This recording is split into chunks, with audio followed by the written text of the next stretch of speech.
we're here at Resolute Bay, and I'm the officer commanding B company out of 3 PPCLI. That's a parachute company.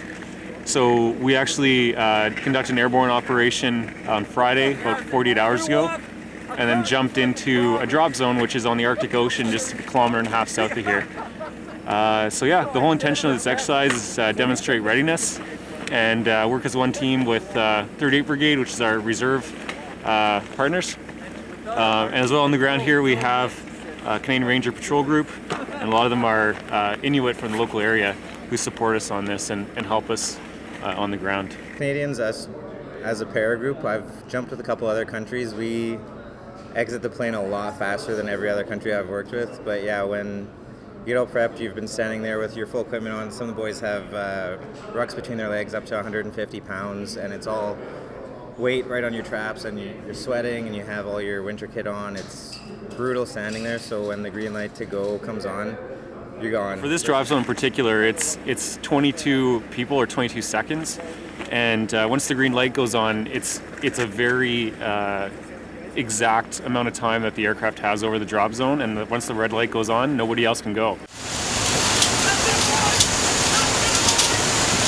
You can't have any hang-ups in the door or any kind of issues, or else everybody behind that person is going to be stuck on the bird, which is a problem for us. Also, the speed at which we get out is going to be done safely, but the faster we get out and the closer we are, that's going to help us on the ground. So it might be, a split second between jumpers, but that's 70 meters at that point. And then they have to rally and go into a drop zone rendezvous on the ground. And that takes a little bit of time to get everybody in there and then get organized again.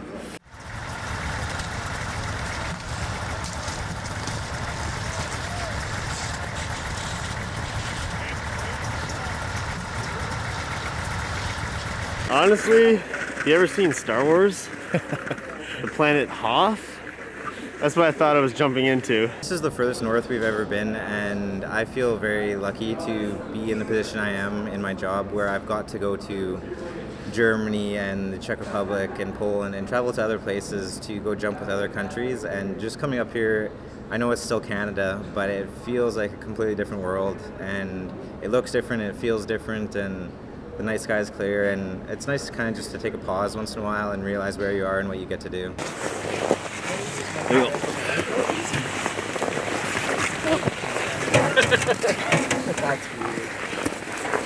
Hey guys. Hello. Hey. We got a spot for you right here. Oh, this is cozy. Yeah, it's somewhat warm. It's usually a lot warmer, but our stove over there is down. So. Yeah. How cold did it get last night? Last night was kind of warm. First night was really cold. Really? Yeah. You guys been here, what, cold. 48 hours? Something like that. Yeah. 2 days. About 48 hours. Half hour. Half hour, it's cool. Shut up, you. Do you sleep with these on? Yep. And no, another stove over there. Yeah, the in stove, corner. that's where you get most of the heat from. It's out because we ran out of naphtha. We took all theirs. I thought you weren't supposed to wear your jackets in here so you don't sweat. Yeah, you're not really supposed to. We usually, there's sleeping bags and people sleeping all over the place, so we usually don't bring them in, but Sweating's right not now we're concern just, right now. It's not hot enough. We're just trying to stay alive till it's time to go. The most important challenge we face out here is the environment, is the climate. As soldiers, before even considering taking on any enemy, any adversary, we have to defeat the climate first. This is an absolutely unforgiving environment. You have to be extremely disciplined in what you do. Every action has to be deliberate. You have to be on top of all the little things, because if you're not, the consequences could be tragic. I've actually never seen the boys move faster or tear down a tent faster as when we were told that we're coming back and we don't have to walk the 5 kilometers back to the base here.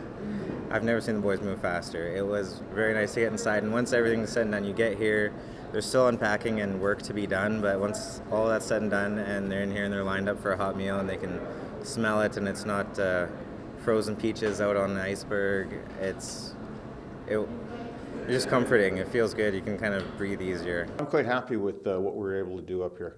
First and foremost, any move in the Arctic for us as Canadians is a strategic move.